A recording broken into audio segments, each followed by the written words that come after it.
Dalawa ang kamatayan ni Jesus Christ, peace be upon him. Doon sa isa, it was the third hour and they crucified him. Mark 15:25. Ipinako. Ha? Pagdating dito sa Acts 5:30 at sa Galatians, the God of our fathers raised up Jesus, whom you slew and hung on a tree. So dalawa pala ang kamatayan ni Jesus Christ na sinasabi sa Biblia, isang ipinako, isang ibinitin sa kahoy. Yan po ang sinasabi ng kanila. Malinaw. Acts 5:30 at saka sa Galatians 3:13. Ha? Okay. Kaya ang tanong, Jesus was crucified or hung on a tree? Ha? The death of Judas. Ang kamatayan naman ni Judas Iscariote. Ha? Yung sinasabing nagtaksil. Ha? Okay. Dito po sa Matthew 27:5, Judas went and hung himself. Matthew 27:5. Dito naman sa Acts 1:18, Judas fell headlong and burst asunder in the midst, and all his bowels goes out. Sa Acts, siya naman ay nahulog sa bangin, at siya sa kalagitnaan ay sumambulat ang kanyang tiyan at lumabas ang kanyang bituka. Parang nakalulunang granada. So, dalawa po ang kamatayan ni Judas Iscariote sa Biblia at dalawa ang kamatayan ni Jesus Christ. Subhanallah. Ito ang pinaniniwalaan nila. Ngayon, tingnan naman po natin dito sa sinasabing mga pumunta sa libingan, na sinasabing libingan. The visitors to Jesus' grave. Ang sabi dito sa John 20, verse 1, Mary Magdalene only. Pagdating dito sa Matthew 28:1, Mary Magdalene and another Mary. Ha? Pagdating naman dito sa iba, Mary Magdalene and Joanna and Mary the mother of James and other women. Hindi yata magtali. Ito po ay sa Lucas 24:10. Dito naman sa Mark 16:1, Mary Magdalene and other Mary in Salome. Pagdating naman sa John 20, verse 12, one woman saw two angels at the grave of Jesus Christ. Pagdating naman dito sa Matthew 28:1-2, two women saw one angel. The angel rolled back the stone and sat upon it. Hindi magtali. Lumalabas, apat na tao nanood ng pelikula. Iisa ang title ng pelikulang yan, Crucifixion.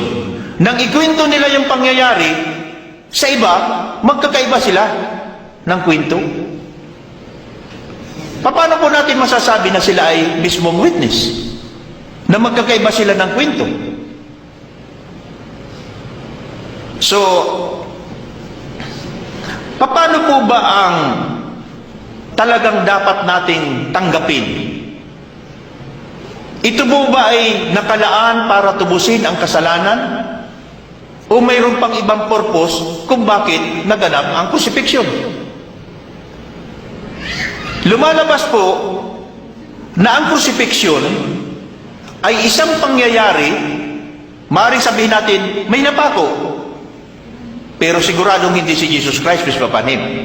Ngayon, dalawang grupo ang gumamit ng tinatawag na crucifixion. Ano ang isang grupo? Ang grupo ng simbahan na nagsasabi na kailangan tubusin ang orihinal na sala sa pamamagitan ng crucifixion. Ay ano naman po ang motibo ng mga Hudyo at ng mga Romano, bakit nila gustong patayin si Jesus Christ? Kailangan malaman po natin ano ba ang sinasabi nila. Bakit nila gustong patayin?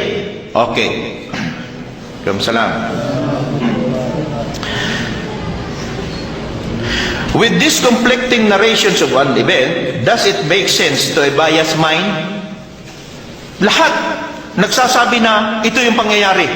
pinaniniwalaan ng mahigit 1 bilyon na tao. Pero, alamin po natin kung ano ang history. Sa pangyayari po sa Biblia, ito ay tungkol sa pagkamatay ni Lazaro. Doon ito magsisimula. Ha? Bigyan po natin ng pahapyaw. Now, a certain man was sick and dead, Lazarus by name, of Bethany, the brother of Mary and sister Martha, whom Jesus raised up from the grave by the will of God. Binuhay niya si Lazarus, binuhay ni Jesus Christ, peace be upon him, sa pamagitan ng ano? With the will of God. Yan ang tandaan natin. Hindi siya ang nagbuhay mismo. Sa kapahintulutan ng tagapaglikha. Okay.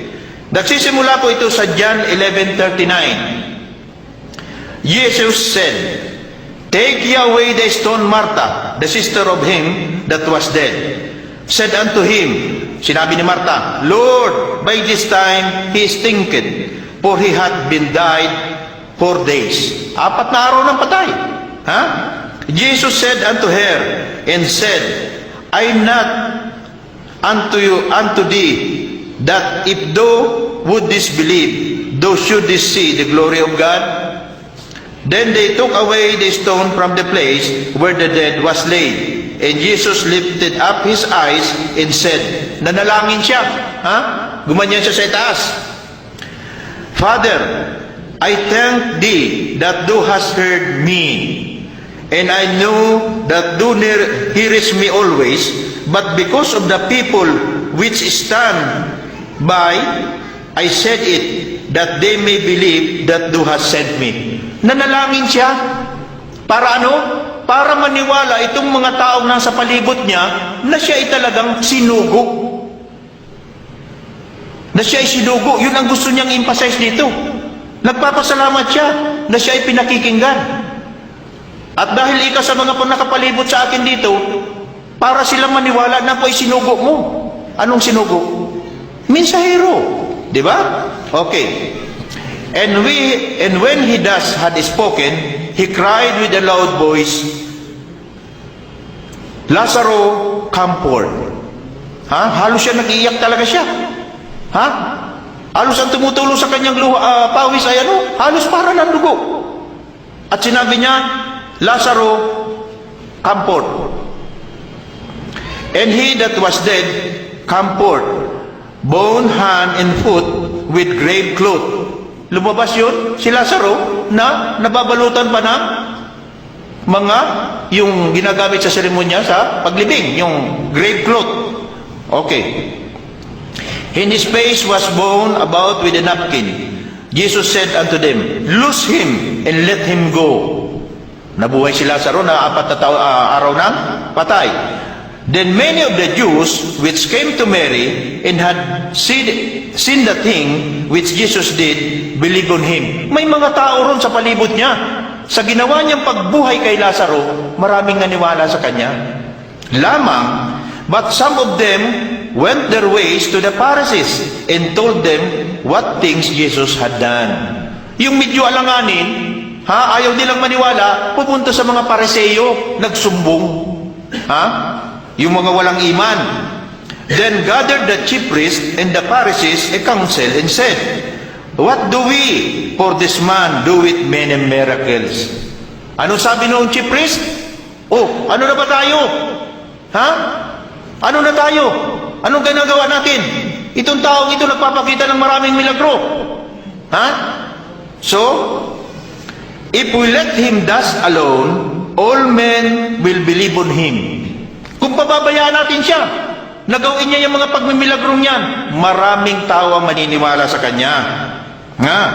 And the Romans shall come and take away both our place and nation.